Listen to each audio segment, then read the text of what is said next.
Hi guys, Mike here at netbooklive.com and ultrabookreview.com, and we're here with the Acer Aspire S3. This is of course an ultrabook, and it's a 13.3 incher. I'm going to take a quick look at it right now. It's right at this moment, it's one of the cheapest ultrabooks available on the market. Goes for $8.99, and it will probably get cheaper in the near future. And it's also the ultrabook that you can find in stores with it pretty much all around the globe, while others they're not really available in stores. They've been announced, but they don't really sell in all these countries. They only sell in a couple of limited markets. Okay, enough jibber jabbering. We're going to have a quick look at this one. First of all, the exterior, you can see that it's very slim. It's 18 millimeters, so it's a bit over half an inch thin. Overall, it looks very nice. Of course, it doesn't have a thin edge like the ZenBooks and the MacBook Air. It's pretty fair with overall the entire body, but it's very nicely built. On the upper lid, you're going to get this metallic aluminum cover. It's brushed aluminum, so it actually looks quite nice. There's the Acer logo, and on here on the back you have the screen's hinge, a couple of ports. Of course, this design resembles a lot the MacBook Air, which as well has this part over here, black. The bottom is also silver, but the thing about it, this is not metal, this is actually plastic. You can see the hollow sound of it. It looks decently, and it's painted silver, so it would resemble aluminum, but it's plastic, so come on, plastic on a cheap, it's rather cheap for a device that should be premium like this, like an ultrabook. Okay, what we have here, well, on the back are this nice feet. You're going to lay the device on them. You don't have any cooling vents, anything like this on the back. I'm not really sure what this is. I couldn't actually find out. It might be the battery, but I can't say this for sure. You also have the speakers. They're stereo speakers, one on each side, and I'm going to tell you about their quality a bit later. Okay, now let's go ahead and have a quick look on the side. I'm going to start with this part, the right side. Nothing besides this thing, which is the SD card. I think it has some kind of locking mechanism in place. Going to notice this later. Here on the back, what you have is the PSU, HDMI, 2 USBs, and this large cooling vent. Going to notice that these are pretty close together, pretty cramped, so it might be a bit complicated to use all of them at the same time and fit all the things you're going to need in there. And on this side you have a headphone microphone jack, while on the front there's actually nothing, so pretty simple design here. Now, opening the lid, you're going to notice a couple of things. First of all, this part, the trackpad and the entire area around the keys, plus the screen's bezel, they're also made from plastic. It's the same silver plastic. It looks fairly okay. It's not bad looking, but does feel a bit poor for a device like this one. The screen is glossy. You can see that over here, and it's a pretty standard 13.3 inch display. 1368 by 768 pixel resolution. There is a webcam on top. It doesn't have an LED that would show you when the camera is active. There's also a microphone, and the microphone is placed right here on the left side of the keyboard. And over this edge you have the status LEDs, the power button, and pretty much that's all. You have a couple of indicators here, Dolby home theater, professionally tuned, stuff like this. Okay, now let's zoom on the keyboard. The keyboard is fairly okay. I mean, the keys, they're decently sized, they're properly spaced. and they feel okay. They're made of plastic, but they feel decently. Keyboard, of course, is not illuminated, but that's the case for most ultrabooks available right now on the market. But when typing on this keyboard, you feel that there's no travel, there's no response time on these keys. Of course, there's little flex, there's little noise, so based on that the keyboard is okay, but not having enough travel is a bit frustrating, because sometimes you might not know if you've actually inputted the thing, the letter you're trying to type, and if the command worked or not.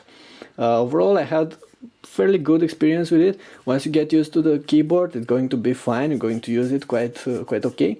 The layout, it has its ups and its downs. I like the fact that you have a proper shift here on this part, but on the other side, the control key here is small, as you can see, and on this other side you have this weird enter shape bundled together with this dash key. So sometimes you might end pressing the dash key instead of pressing enter, which is only this smaller key. And of course the arrow keys, they're very small. I think they're the smallest I've ever seen on a computer. They're even smaller than what you get on the ZenBooks and some of the Vios, and definitely smaller than what you get on netbooks. That is for sure a problem, especially if you're going to use these keys a lot. That won't do, and there's just nothing you can do about it. The trackpad, you can see there's pretty decent. Overall, this design looks like it copies the MacBook Pro, because that as well has a big trackpad. You can see it's buttonless, but it's not clickable like on the MacBook Pro. I think I said the iPad, sorry for that. Of course I meant the MacBook Air. So this one is not clickable like on the MacBook Pro or the MacBook Air. But it does integrate buttons. So if you want to left click, you're going to have to press this corner. For right click, this other corner, and you really have to press hard in order to input commands. For instance, right now I'm trying to press, nothing's happening. I have to press like this in order to input commands, and this is quite frustrating. Multi-touch gestures, they actually work okay. At starters I had some problem, they were not working, but I've reinstalled some drivers. It doesn't come with a Synaptics touchpad, it comes with an Allen pad hardware in here, so you're going to have to install an Allen pad driver, and it will work. Multi-touch gestures will work. Okay, let's power on the device, and I'm going to show you some things later. Now, this one comes with Core i5 processor, 4 GB of RAM, and it doesn't have an SSD like all the other ultrabooks have. However, it has a hybrid HDD, a hybrid storage drive. It comes with 20 GB of flash storage, and 320 GB regular storage on moving parts. The flash storage should enhance performances on this one. It's not like you can use the flash storage to install the memory, to install the operating system, and have all the files in there. Now that flash partition is hidden, and I believe it works like storage, like flash drives work to speed up Windows in given applications.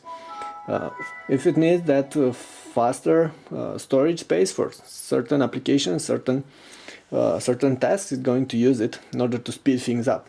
Overall, the device doesn't feel that snappy as a computer that has a regular SSD. It doesn't boot as fast, that's for sure. Boots in about a minute, and you probably saw this while I open it right now. However, there is one thing that it does, and that's resume for sleep very fast. So let's go ahead and close this. And it takes a bit of time to go to sleep actually. You can see that it still hasn't gotten to sleep. Let's wait a bit. This LED should turn orange once it does. Perhaps I set it, no, I think I set it up for so the lid closing won't do anything, but it actually does. So right now it's in sleep mode. It took like 10+ seconds to get to sleep mode, but resuming from sleep, It's actually instant. So this is quite fast. So that's where the SSD is used, for stuff like this. But you're not going to get all the other features or the other goodies you get on standard SSDs. The screen, decent viewing angles, not extraordinary. Of course, it's glossy and has decent brightness as well. Let me go ahead and, okay, not this one, this one. This is highest brightness right now. Can't really say I'm impressed by the screen, can't really say it's that bad either. Say average. About the hardware, performances are actually decently good. You get, like I said, a Core i5 processor, of course it's an ULV processor, 4 GB of RAM and this hard drive. The device can run pretty much all the things you would want, but remember that it's still an ULV platform, so can't really run properly, I don't know, something like image editing software or video editing. They will work, but they're not going to be that fast like on a regular laptop platform, on a more powerful laptop platform, or on your desktop. Okay, opening this, I'm going to show you a couple of clips. See that this works pretty fine, and I have Media Player Classic. I'm going to go straight for the 1080p's because those work. I'm going to try with the 1080p MOV.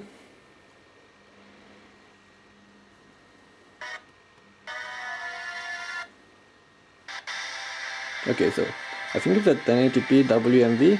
It's working. It's not working flawlessly because I think there's no DXVA. Yeah, once again, there's no DXVA working on this one, and this is a problem I've been encountering on all most of the Intel devices lately. There are a couple of guides that will help you get past this, but sometimes they won't work. I've tried them on this one, and some files work, on some files worked, on some files didn't. For instance, let's go ahead and open the MOV file. Going to see that there is DXVA on this one, and the MOV file is working flawlessly. Just have DXVA for this, and it's working. But the WMV and of course the MKV file, the biggest problem is with MKV files. They're not working. Some are working, some are not properly working. But once you get solved the DXVA problem, it's going to be okay. Okay, so multimedia playing is fine for this one. I have this little app here, and right now I think we're on balance mode. Oh no, we're actually on power saver with screen at maximum though. Let's go ahead and trim this down a bit. This is screen about half brightness, and you can see that the computer eats about 1200 milliwatts, 12 milliwatts per hour. It says so right here. Maybe I should zoom in a bit so you can actually see that. So 12 milliwatts per hour while playing a 1080p clip, and this means you're going to get like 3 hours and something of runtime on while playing 1080p content. So this is quite decent, despite the fact that this one comes with a small battery. I think it's a 3-cell 37 watt-hour battery, but 3 hours for 1080p content playing is actually quite nice. And of course that means that on average you're going to get like 4, maybe 5 hours of life for your average activities, while if you're going to use it lightly for just some typing, some light browsing, you might even get a bit extra. Okay, let's close this. Competing ultrabooks actually offer a bit better battery life than this one, but don't forget this one is actually a bit cheaper than the other ultrabooks in this class, in the 13.3 inch class. Let's go ahead and open as well a browser, and first let's go on our blog, which is of course netbooklive.com. I'm going to show you right now I'm using 2-finger scrolling and it's working. I can't get it to scroll faster, unfortunately. I don't know why, but it's still working and it's okay. And I also have pinch to zoom. You can see that it zooms pretty fast, and I should have back and forward as well, stuff like this. So it's the decent trackpad. It's not as bad as I thought at start. The only problem is when you have to press right click. Going to have to press it very hard in order for it to work. Okay, what we also have here is YouTube, and I'm going to try the 1080p bunny clip one more time.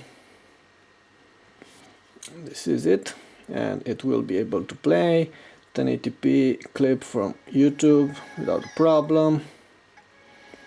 You also get the same, like 3.5 hours of runtime while playing such types of content, which is actually good as well. See, seeking words fine, and you also you might notice the sound. Let me turn this on. Okay, it's at max. Okay, let's see the sound.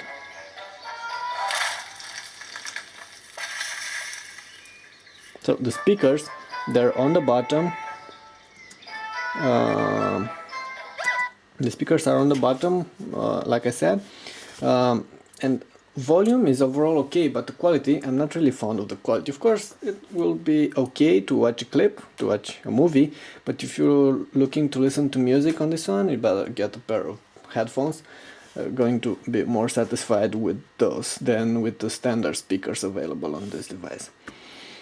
Okay, I think those were pretty much all the things I wanted to show you. Once again, battery life, like I said, there is a 37 watt-hour battery, and you're going to get from 3 to 5, maybe actually less, from 2 to 5 hours of life, based on what you're going to do. Probably even up to 7 for very light use. And this is actually decent for a computer that powerful. Now in terms of prices, this one goes for $899 right now. It's a 13.3 incher in this particular configuration, Core i5, 4GB of RAM, and the hybrid storage. And it's actually cheaper than all the other 13.3 inchers available right now. I think the ZenBooks start at $1099, so $200 extra. The MacBook Air as well starts at $1199, and the only one that's going to compete with it right now, I think, is the incoming HP Folio. And still, this makes it one of the cheapest ultrabooks available right now on the market. However, expect prices to drop. I'm really sure this one is going to drop for like $699 in just a couple of weeks, maybe after Christmas, and that's mainly because it has a couple of lags. It's not as nice looking as the other ultrabooks. It doesn't have the similar screen, and it doesn't have the same performances, mainly because it lacks an SSD as default. And all these things do add up to the fact that this one doesn't have a bigger battery, so battery life is not as good as on most of its competitors, and it's fairly poor built because it no longer uses metal for the entire case. It's not sturdy, and this plastic exterior feels a bit cheap. So all this, like I said, do add up, and the only way I would recommend this one would be if it costs less than it does right now. And I think a fair price would be $700. If you're going to find it for $700, you're going to be actually satisfied with it. For more, maybe not. Okay, that's it for now with this video review. That was the Acer Aspire S3. More details are available on the site on netbooklive.com and also on ultrabookreview.com, where I'm going to post reviews for such computers, ultra portable devices with slim profiles, also called ultrabooks, of course. And I would like to ask you to go ahead and check out the posts on these sites if you're into such computers these days. Okay, that was all for now. If you got any questions, please go ahead and leave them below in the comments, and don't forget to press subscribe and like our clips if you enjoy our work. Thanks, that was Mike at netbooklive.com with the Acer Aspire S3 review.